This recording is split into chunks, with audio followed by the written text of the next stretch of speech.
Hello, welcome to the Sovereign Magazine show. I am Nicole George, the CEO of Sovereign Magazine. Mhm. Sovereign Magazine Show is a transformational experience where conscious conversations meet embodied wisdom. Each episode invites visionary healers, thought leaders, and change makers to share their journeys of awakening, offering leaders practical tools and soul-stirring insights to reclaim their inner authority. Welcome to the very first episode of the CEO Decoded with Chris Melville. Today, our topic is redefining success and stepping into your CEO identity. I'm going to allow Chris to introduce herself, and then we will also welcome our guests today.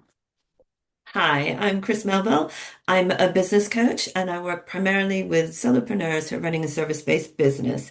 They know that they are the block in their business, whether it's through a lack of business experience or those pesky mindset gremlins that are keeping them stuck.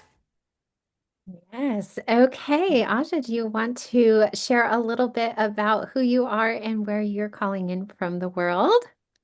Yes. Hi, my name's Aja Daigneault, and I am from Kansas, US. Weird to say that. I'm used to saying New Mexico because I just moved here. And then I am a relationship coach. I harness the power of the law of attraction to help women and really anyone find whom they love and their soulmates. And I also am a big proponent of really making sure everyone understands the power of witchcraft that goes with it and really retaking that word back and really helping heal the witch wound through it at the same time. Yes, to all of that and more. And Crystal.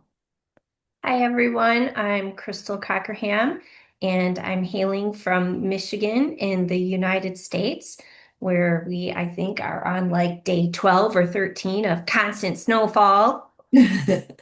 Anyways, I am a certified red tent facilitator, spiritual mentor, and international best-selling author, and I guide women to unleash their feminine wisdom, to claim their sovereignty and rise as the goddesses they are. So I do that by helping them fully awaken their intuitive gifts, deeply integrate the sacred rhythms of the lunar wisdom, and navigate every sacred phase of their womanhood's unfolding with fierce grace and rites of passage work. Amazing. Okay, I'm going to hand it over to Chris. She's going to be taking all of us on a year-long journey of how we can DEO, decode our CEO. Wow, I'm having a really hard time talking today, but that's okay. I Nobody will love accuse mistakes. this of being AI. That's exactly why I say I love mistakes because somebody said when you have mistakes, they know it's not AI. So I embrace them now. All right, Chris, I'm handing it over to you. Okay, so one of the things that well, I guess the best way to start here is to start thinking about what success actually means to you and how you define success. A lot of times when we are running our own business, we tend to define success based on money. How much money am I bringing in? How many clients am I getting? We might look a little bit wider. How big is my audience? Sometimes we think about our audience and size in terms of how many people am I reaching? How many people am I helping? But a lot of times, even looking at the size of our audience is based on how much revenue am I generating. So I'm always really interested to hear how people define success. This is interactive. This is not me standing here and talking to you guys. So, who would like to answer that question first? How do you define success? Okay. Um, I like to define success honestly not based on anything that you just mentioned. I know Okay. I'm a weird oddball, right? But for me, I like to look at it as a feeling and a state of Mhm. being because if I were to start attaching um, things that I cannot control to the mix, then I'm defining myself by the standards and society's false predictions of what they think success is supposed to look like. So for me, Amazing. success is that feeling that comes within that I create a container for in every single thing that I do. privately, personally, professionally, what have you. And it comes from that inner soul and heart alignment. And if I feel good about it, it's going to attract those people who also want to feel good about it or want that for themselves. And so that's how I look at success. I look at it as, a state of being and not some number in the checking account or what have you. I love that. That's amazing, Crystal. Thank you. Aja, how do you define success? I have two ways of defining success, and I say this comes from being both corporate and then also Mhm. being like very spiritual, and they just kind of go together. But for me, it's definitely monetary is how much can I bring in? How much can um, what can I have in my bank account and can help my family be successful financially? And then the other is am I happy doing it? Mm. For me is, am I actually joyful while I'm doing this? Because I know if I'm not, from my corporate days, I already know that that can make me a ton of money. However, I absolutely despised my life and Right. everyone disliked me. So it's more like, so when I'm happy that I know I'll get more money because of it. So for me, it's yes, money, but also do I feel good doing it? Do I have joy doing it? Um, do I feel a pull to do it? Or am I just like, ugh, the whole time I'm thinking about it? Okay, so I'm going to do the next question since you're unmuted. We'll start with you. So, Aja, who taught you what success looks like?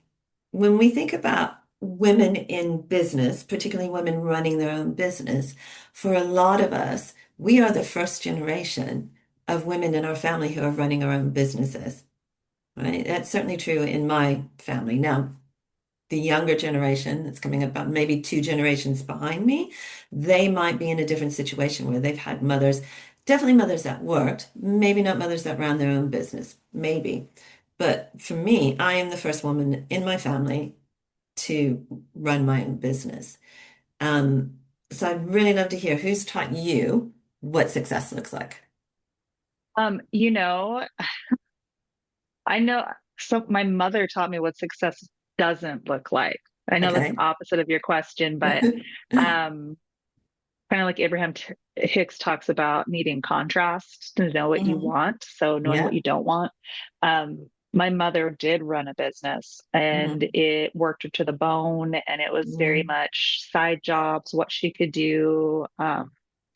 There was a lot of struggle that went into that. And so I moved into part of the reason I went to the corporate world and I was in there for so long is because I was like, I know I don't want that. And so it took my health really getting to a point where it was I was gonna have to start doing surgeries and other things to different ailments that were happening, and realizing that success is defined by me, Hmm. so I can make the choice to do something different. And that's where the idea of being an entrepreneur came from. I actually was very opposed to it. All these books kept coming to me Yeah. constantly and videos like, oh, you should do this, do this. I'm like, I don't even know why this is my repertoire right now. Like I have no interest in having a business. But as I started to go through it, I was like, okay, I know I don't run it like that. That's not what success looks like. With my childhood, when my mom ran her business, how can it be different? And so that's Hmm. where Sovereign comes in and all these other wonderful women come into play. And that's how I see success now. It's like, okay, I can do these things. It can be run differently. And that's really where it came from. So it was more not knowing what I didn't want to do.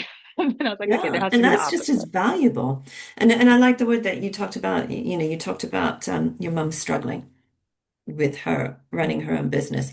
And a lot of solopreneurs that I work with, they have this belief that that running your own business has to be hard. It has to be hard. I have to work 50, 60-hour weeks in order to make my business run. So you can learn just as much from a, I don't want to say bad, but maybe like a poor example, um, or an example that doesn't really gel with the way that you want to live your life. You can definitely learn just as much from that. I used to show horses, and one of the ladies I worked for when I was at university, she was well into her 70s when I worked with her, and she'd been writing all her life. And we used to go to all these clinics whenever there was a clinic being run by a trainer from out of town. She would always take me, and she would take, we'd both take courses, and she would ride in the clinics, and she would learn from these other trainers. I just remember asking her one time, Mildred, you've been writing for over 60 years now. Why do you still go every opportunity you have? You know more than most of these people out there that are teaching you. And she said, I'm always going to learn something from them. I might learn something that I don't know yet that will work with the horse that everything I know how to do doesn't work with them. She said, but I can also learn what not to do. And that's just as important as learning what to do. So that has stuck with me since I was in my very early 20s. What you said really resonates. I like that. Right, Crystal, who taught you what success looks like? I'm still struggling to find that answer. I feel Okay. like, but first I want to say, I love that you just shared that you used to show horses. I feel like I know you better in this share. I'm like, oh, cool. But yeah, I don't feel like anyone in when I came across this work, it wasn't something I was looking for. Mhm. It came to me, and it was like when the divine knew it had my attention, it put so many things into place so quickly that Right. before I knew it, I was starting my own business without any, like, I was just in it. And thinking about at first when you said I'm the first woman in my family, at first I thought I Mhm. am too, but then I remembered, no, one of my aunts had a cleaning business, so I'm not the first in my Okay. family. And yes, she worked really hard, and she was successful, but I was young, so for me, I've just been feeling my way through it. So I'm not going to lie, like back in the day, right before this lifetime, I Mhm. really thought success was you have the fancy clothes and the fancy car and all of that. And it does feel like it was a lifetime ago.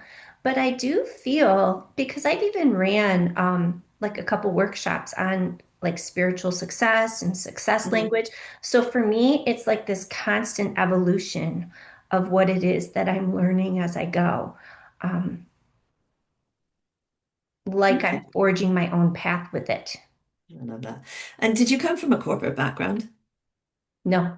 No. Okay. I did some teaching and I've done, I've worked in That's right. You did office and teaching. stuff Yeah. like that. I mean, I know what I don't want and I Yeah. know what I don't want my business to ever feel like, right? Yeah. So then I have a question for both of you. I came out of the corporate world. I was in the corporate world for 35 years. Um, when we look at how we define success and when we look at how we show up for our business, a lot of it comes from habit. Behavior is habit, right? As employees, we pick up habits that are great for us to advance in the employee world, but are incredibly destructive for us when we're running our own business, right? Ajay, you're nodding your head. What habits do you think have been when you go from corporate to business ones? What habits do you think you might have had that don't work for you running I your own business? It was 18 years, almost 19 years that I was working Right. in corporate as a leader, and the hustle.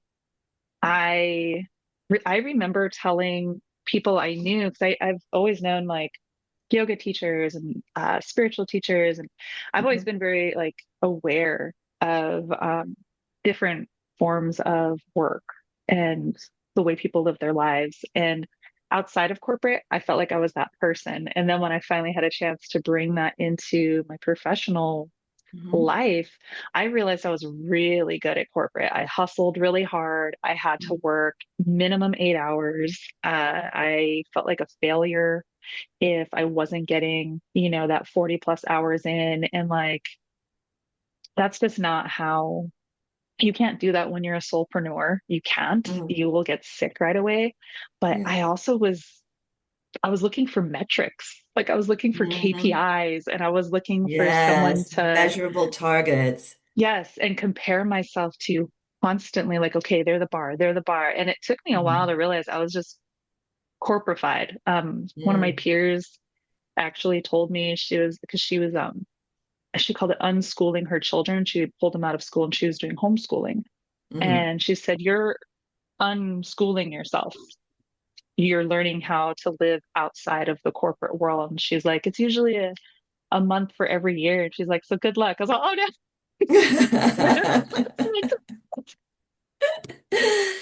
How about you, Crystal? What habits did you have to acquire when you were teaching that don't work for you running your own business? Oh,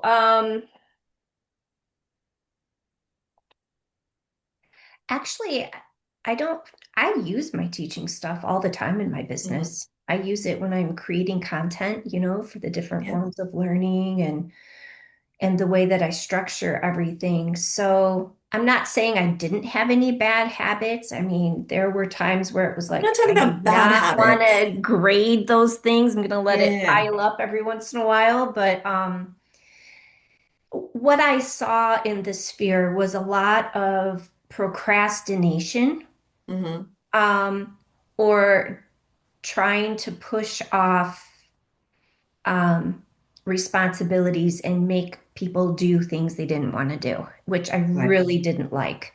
Yeah.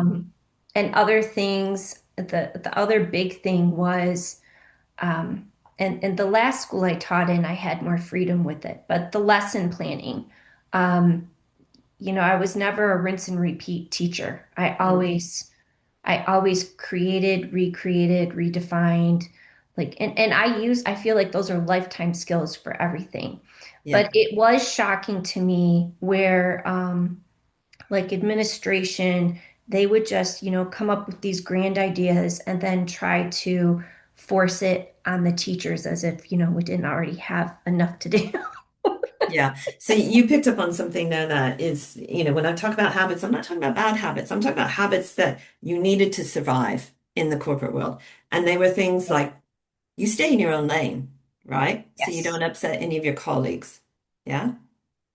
Yep. You look for direction about what your work's going to be, whether it's set through KPIs or whether it's task-based and you're being given tasks by your boss.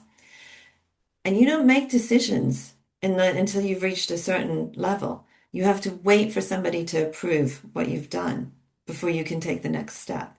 Yeah? Those don't work for us when we're running our own business because we have to be the decision maker and we Yeah, can't stay I in our think I was lane. blessed in the fact that I really didn't have things that I had to wait for approval for. Mm, I think I was just in that type of an environment where I yeah. didn't really have, I'm not saying there wasn't ever anything, but that wasn't the core of Mm. how things went. So, Yeah. yeah. So when you're coming from the structure corporate world, it's like it's hierarchy. I can never say that word. There's a hierarchy in Mhm. most corporate worlds, right? Sometimes if Yes. you're in a partnership, it's flatter, but in anything else, there's a hierarchy. Everybody has a boss. Even the CEO has a boss. They answer to a board, don't Hmm. they? Or they Yeah. answer to whoever's funding the business if they're getting funding from somebody. So we have these things that help us survive in the corporate world. The other thing that I always found was I never took time off sick. I had to be so sick, especially when I was raising my kids, because I needed to save the days off for when my kids were sick. And why didn't I take time off? Because I had things I had to deliver, and I didn't want to inconvenience my coworkers who might have to pick up some work when I wasn't there because we were working to a deadline. Yep. Yeah. So we have all of these habits and these beliefs about how we work that we picked up in corporate and we pull them over because they're habits. And Hmm. this is why when a lot of people start up a business, they're kind of sitting there going, I don't really know what to do. So they look for busy work, right? They look for the busy work to keep them busy so they can feel like, yeah, I'm doing the hours, I'm doing the hustle, I'm putting everything into this. Yeah. But at that point, they don't have the discernment quite yet to be able to say, okay, That's the busy work. Where's the work that's going to move the needle on my business? And this is what moving into your CEO mindset is all about. So if you think about like an employee, it's about reacting. It's about fixing things. Most jobs are just fixing things in one way or another, aren't they? It's about pleasing bosses, clients, colleagues. It's about chasing stability. Yeah. If I keep showing up, if I keep doing my work, I'm going to get the pay rises, I might get the bonuses, I'm going to progress. And then everything in your life stays stable because then you've got the money to pay the mortgage and the kids' schools and the nice car that Crystal was talking about. So many people don't leave corporate. I wanted to start my own business for 15 years, but we had a big mortgage. We had two kids in private education, wanted to go on holidays, and that stability of the monthly paycheck and the yearly bonus was too much to give up. CEO energy is completely different. CEO energy is about making the decisions. It's about holding vision for where your business is going to go.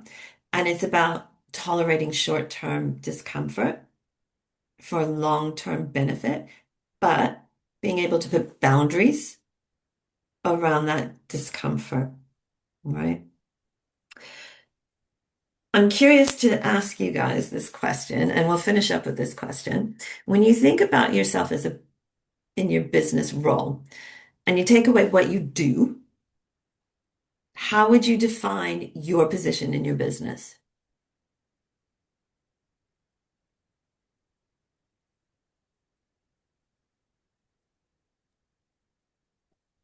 Aja?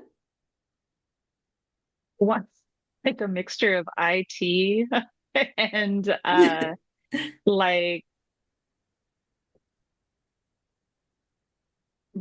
define my role would be like a mixture of IT and like a leader role, but not, I wouldn't say the head boss yet. I will say that Okay. because I make a lot of great decisions, but then something will come along and I'm like, okay, maybe that wasn't a good decision, or something will just sidetrack it very easily. And the confidence level isn't there to know it was the right thing right then and there. Okay. I like the fact that you call yourself a leader. If people ask you what you do you say, I'm a business owner, or I run a business, or do you talk about your services, what you do as a service provider? Service provider. A service provider. Crystal? Yeah. Yeah. So How about you, Crystal? Um, so for me, as I was listening to you speaking before you asked us what role we think Mm, we are in our business, the first thing that popped up was creatrix, because I am the creator of mm, everything in my business. Um, and also the leader. And then you mm, asked, what do you tell people when they ask you what you do? And I the same thing. I go right I mm, say I'm an author and I work with women. mm. Yeah. So, yeah, I mean, very rarely do I say I own my own business or run my own business. Mm, that's interesting. So if you want your business to be successful, you need to step into the CEO mindset. And that's what the whole point of this year is about. A lot of us, we don't think of ourselves as a CEO because we think about a CEO in some of the ways we talked about how you define success at the beginning. A CEO is somebody who runs multi-million pound, multi-million dollar companies, international companies. They create products. They run service-based businesses like Microsoft, where you can't use your computer without Microsoft, can you? We have an idea that you have to reach a certain level of success in order to be a CEO. Maybe they have 500 employees minimum working underneath them. More likely it's tens of thousands of employees, right? We see those people, the Steve Jobs, the Jeff Bezos, the Mark Zuckerberg. We see those people as CEOs with no problem, right?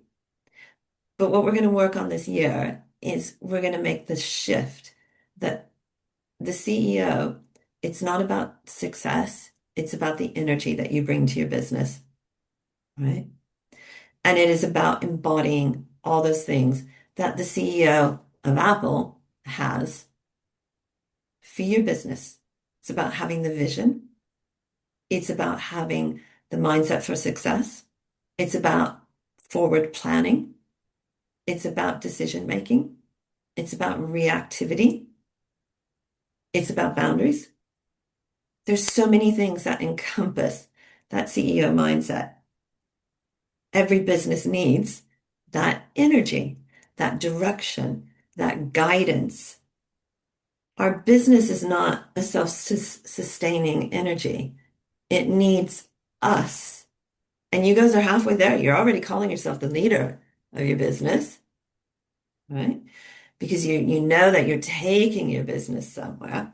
So this year, we're going to work on embodying that energy, that visionary energy of the CEO. All right. Any questions before we finish up? No? No, I I'm don't think so. excited. Piece of Yeah. homework I'm for ready you to then. like, what are we going to do? Are we going to create a CEO mindset vision board? Like, what are we doing? Ooh, Like, I what's love the Well, you're vision going to board. start with a piece of homework. Don't get ahead of everybody. homework? Right. So the piece of homework I want you to do is I want you to think about where is it gone? Okay. I want you to think about where do you act like someone else is in charge of your business? Where are you abdicating? Power, energy, vision, drive, direction. And I want you to think about those CEO traits that we've talked about. And I want you to pick one. And for the next month, I want you to look at your business through the lens of that. So it might be about maybe you're not 100% clear on your vision. So maybe what you want to do is work on the vision and you do some work around what you want the next 5 years in your business to look like.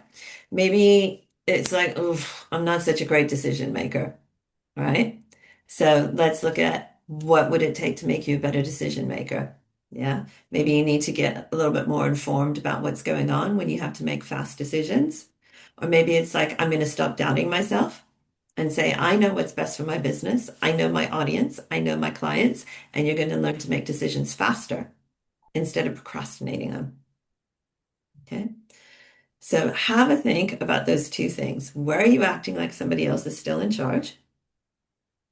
And what is a CEO trait that you feel like you could start embodying over the next month that will make a difference in your business? How you feel about your business, how you show up for your business, how you attract people to your business, how the day-to-day running can become easier. Okay?